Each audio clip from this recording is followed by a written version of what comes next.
What's up, fellow Guardians? Today is Friday, December 31st.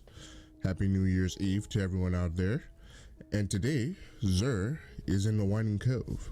To get to the Winding Cove, you have to come over here in the EDZ. Starting off, as always, if you haven't already done so this week, don't forget to pick up his Exotic Cipher quest, Xenology, and make sure you do it and turn it in at the tower in order to get a previous season's exotic or an exotic that you don't already have. See what we get for the exotic Engram for this week.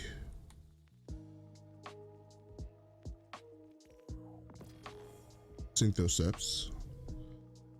Not the worst roll that you can get, especially specifically for the fact that it does melee damage. I think I have better ones, so I'm going to delete it. At least more balance. Exotic weapon this week is the Vigilance Wing, which is a very PvP centric exotic. Its exotic trait is called Harsh Truths. This weapon fires 5-round bursts when nearby an ally that is killed, gain health regeneration and increased movement speed.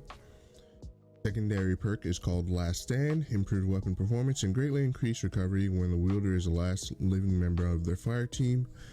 I believe its exotic catalyst gives it full auto trigger system. It comes with a healthy amount of ornaments that you can obtain in the game. I believe you get its catalyst by playing PvP, but don't quote me on that. The Hunter exotic this week is called the Stompies, which is basically the only exotic you'll ever see a hunter wear in PvP. I'm sorry, did I sound salty? Anyways, these are the ornaments I have, but it does have more on there. It's a very PvP centric exotic if you haven't already picked that up. This roll specifically is 61. It's got some high discipline, resilience, and mobility. I don't think it's really worth picking up. You want ideally a lot more recovery than this one has to offer. Intellect is so based off of your wants and needs, based off of the super that you're running. This exotic perk is called Hydraulic Boosters. Increase sprint speed and slide distance, improves high jump, strafe jump, and triple jump. So I would say try and get a better pair of this. This is not necessarily the pair that you want. It depends on the build that you're going for. The Titan exotic for the week is called Heart of Inmost Light. Its exotic perk is called Overflowing Light. Using an ability, grenade, melee, or barricade empowers the other two abilities. Empowered means abilities have faster regen, melees and grenades do more damage, and barricades have more hit points. Overall stat roll is 64, which is good. High resilience, which is also really good for a Titan. Everything else is kind of balanced. You get +1 in discipline, intellect, and strength if you masterwork it. You get close to a recovery point, but +8 is not bad once you masterwork it. This is actually not bad. I would say this is worth picking up right now until you get a better pair. I do believe it has at least one ornament. That's what that looks like. And pick this one up until you get a better pair. And the Warlocks exotic is the Sun Bracers. Its exotic perk is called Helium Spirals. Increase the duration of solar grenades. Solar melee kills grant unlimited solar grenade energy for a brief time. I believe you can chuck like 5 after you get a melee kill. It is 63 overall, which is good. You got a good amount of mobility, which you don't really necessarily need for a Warlock. You got recovery, which is good. Discipline +1 if you masterwork it. You got +1 on intellect and +1 on strength. This is actually really good. Pick this one up, definitely. This is really good. I don't know if it does have ornaments. And look at that. You want to look closer to Osiris. But yeah, definitely grab this. Now on to legendary weapons. We have the escape velocity. It's got elemental capacitor, Zen moment. You got your choice between tac mag and steady rounds, and sights. Got a range masterwork. Is actually really good for PvP.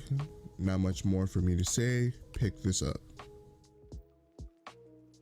You have the arsenic bite, which is a lightweight frame, not usually a frame that I care for PvE, unless it comes with a really good roll. This one has sneak bow and dragonfly, which you can make work.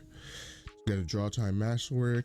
You got a choice between carbon arrow shaft and straight fletching, natural string and adel bowstring. I would say just pick up a pointed stag from the kiosk in the tower instead of going for this.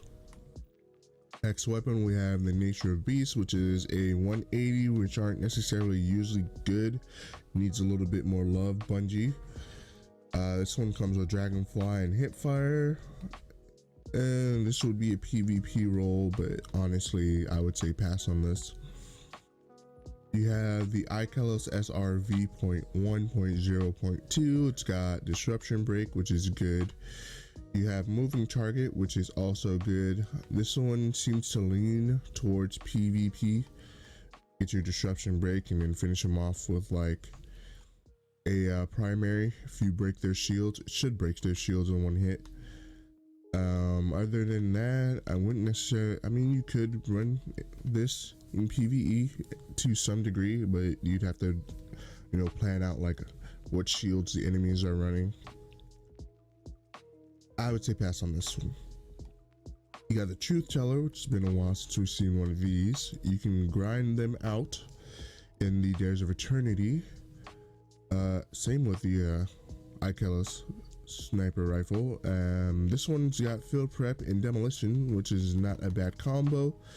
And then you have concussion grenade, which is a weaker version of blinding grenades, to be honest.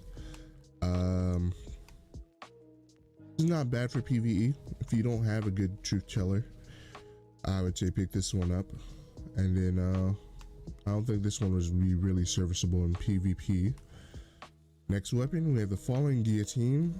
It's got energy transfer, guarding while receiving damage, generates class ability energy. Counterattack, blocking an attack immediately after guarding, increases damage for a short time. This seems to be very synergistic. You got Sword Master's Guard. It'd be nice if it had Jagged Edge.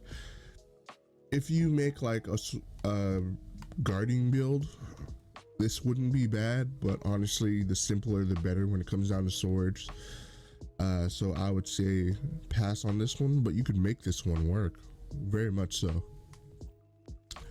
And for the final weapon, we have the Royal Entry. It's got Thresh, Quick Draw, PvP roll if I ever did see one.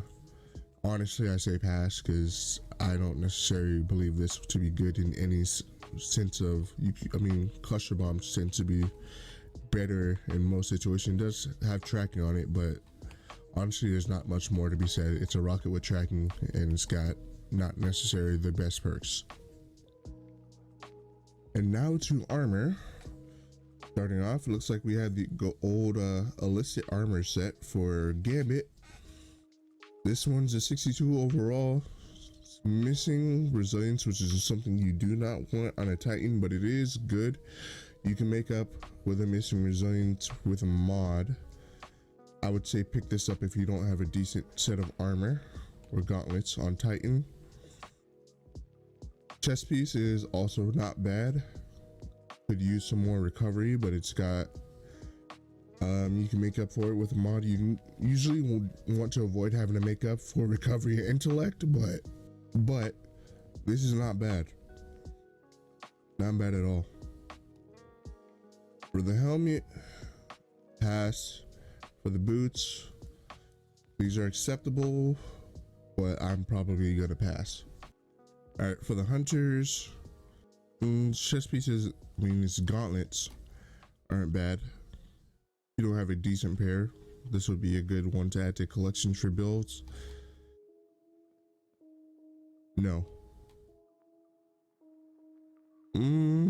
You arguably don't want to be missing out on both recovery and intellect. Otherwise, this would be really good on balance.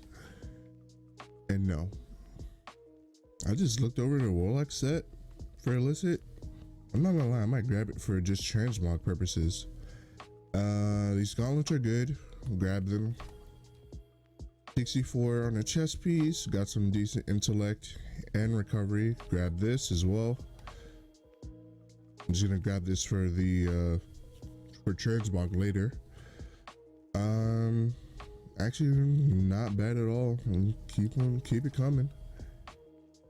And these boots aren't bad either. Actually grab the whole Warlock set. You see this, including the class arm, because it looks cool. Grab all this, not even just for transmog. This whole armor set is actually pretty good. Why are Warlocks getting so much love? That's it for today's video. Once again, my name is Xenology Games. Thank you for watching. I'd like to take this moment to thank everyone who subscribed this year. Made it to 52 subscribers. I never necessarily had a goal for this year, and I'm just, you know, shocked and amazed that people actually watch my videos so far. I promise to increase my video production next year. That's going to be like a real big focus for me. I mean, I got to 52 subscribers once again. Like, I wasn't expecting this, so yeah, I really feel like this is something I can do on a regular basis. I may be looking for an editor sometime next year. I don't know, but for now, I definitely want to, you know, really hammer down and make the best content that I believe I'm able to make on my own until then. And just really thank you for everyone who's just came along with me and decided to subscribe and, you know, hit up the comment sections and things like that. So I want to ramble a little too much, but yeah, thank you. I'll see you next year. Happy New Year's. I hope you're spending time with people you care about. And yeah, don't forget to